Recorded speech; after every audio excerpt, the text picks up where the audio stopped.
Ce programme vous est présenté par le restaurant-café Bardot, l'agence immobilière Invest Miami et votre voyagiste Contact Tour.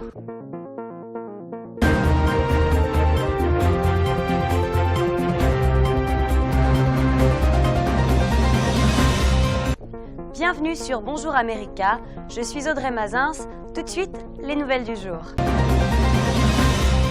En France, tout a commencé par la traditionnelle marche sur le tapis rouge, déployée dans la cour d'honneur de l'Élysée.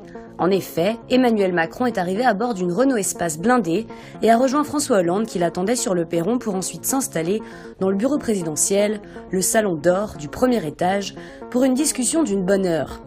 Emmanuel Macron est devenu donc dimanche, peu après 11h, le 8e président de la 5e République française. La cérémonie de passation de pouvoir s'est terminée avec le départ de François Hollande du palais de l'Élysée.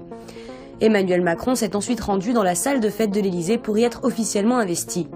À 39 ans, il est le plus jeune des présidents français de la République. Emmanuel Macron a reçu en fin de matinée les honneurs militaires rendus par la garde républicaine et a ensuite quitté le palais présidentiel pour sa première sortie officielle sur les Champs-Élysées. À Ottawa maintenant, la ministre canadienne des Affaires étrangères, Chrystia Freeland, en charge du difficile dossier de la renégociation de l'accord de libre-échange nord-américain, a annoncé dimanche sa rencontre mardi à Washington avec le secrétaire au commerce Wilbur Ross. Après avoir menacé de dénoncer cet accord commercial entre les États-Unis, le Canada et le Mexique en vigueur depuis 1994, le président Donald Trump a finalement concédé fin avril sa renégociation. Outre l'ALENA, Américains et Canadiens ont aussi deux conflits que le président Trump a réactivés ces dernières semaines, les exportations de bois de construction et de produits laitiers. Lundi et mardi à Washington, Chrystia Freeland doit par ailleurs rencontrer son homologue américain, Rex Tillerson. Elle sera accompagnée du ministre de la Défense, Harjit Sajjan, qui s'entretiendra avec le secrétaire de la Défense, James Mattis. Ces réunions interviennent également avant la réunion fin mai des pays de l'OTAN à Bruxelles, puis du sommet du G7 en Italie. À Washington, la démocratie américaine est attaquée sur différents fronts par le président Donald Trump et la Russie soutient l'ancien directeur du renseignement national, James Clapper. Clapper a exprimé ses inquiétudes face au congédiement abrupt du directeur du FBI, James Comey, alors qu'une enquête est menée sur les liens entre Moscou et l'organisation électorale de Trump.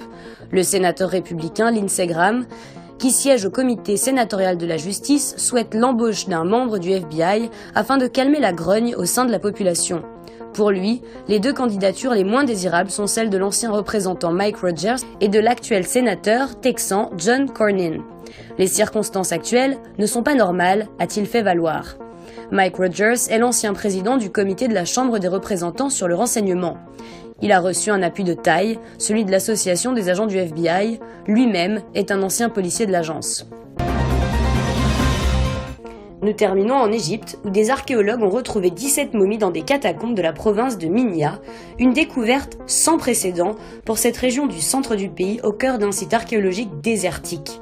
Les autorités égyptiennes qui cherchent à relancer l'activité touristique du pays des pharaons ont multiplié ces derniers mois les annonces concernant la découverte de nouveaux vestiges archéologiques.